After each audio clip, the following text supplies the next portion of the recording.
In the last few days alone, several hundred attempts have been made to break through the barrier on the Polish-Belarusian border. Immigrants are behaving aggressively, throwing stones, branches and knives. Several uniformed officers were injured during the week and another was injured tonight. He was hit on the head with a branch. He is injured and his skull is damaged. The officer is in hospital. Not long ago, border guards were slandered and stigmatized for defending our security. The authors of the campaign were politicians from the current 13th December coalition. The speaker of the same evaded our reporter's question and denied responsibility for the attacks on Polish services.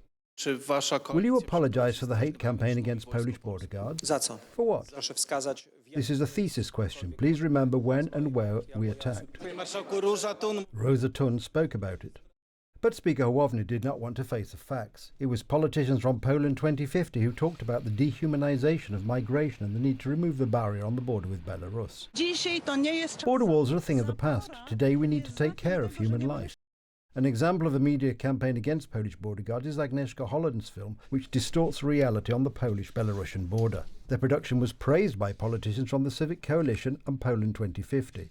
Agnieszka Holland's film brings prestige to Poland. What did MEP Thun mean by prestige? It is not known, but it is certain that the film has encouraged support for legal immigration. It is only a few kilometres. I will never leave anyone in the forest. Helping migrants to evade border controls is a crime, and support for legal migration was widespread among politicians in the ruling coalition. Michał Gramatyka, now Minister of Digitalization, misinformed the public by saying that children were dying on the border with Belarus because Polish services were not helping. Eileen is a 4-year-old girl whose parents were pushed back to Belarus, but Polish services say they are not searching for her anymore. Today we know that Eileen never existed. It was an unconfirmed story promoted by activists. Politicians passed it on. Civic Platform politicians should apologise to soldiers, police officers and border guards for defaming them. If armed migrants attack even armed soldiers, how will they treat ordinary citizens? The answer is brutal.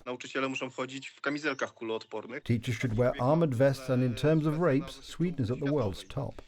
The politicians of today's ruling coalition already knew the consequences of migration to Europe. This is what they insisted on. These are poor people who are looking for their place on earth. In the end, this kind of false narrative did not stand up to confrontation with the facts. Even the left liberal media had to change its discourse. Communist and sociologist Małgorzata Tomczak admitted in the Gazeta Wyborcza Daily that the information published had been manipulated.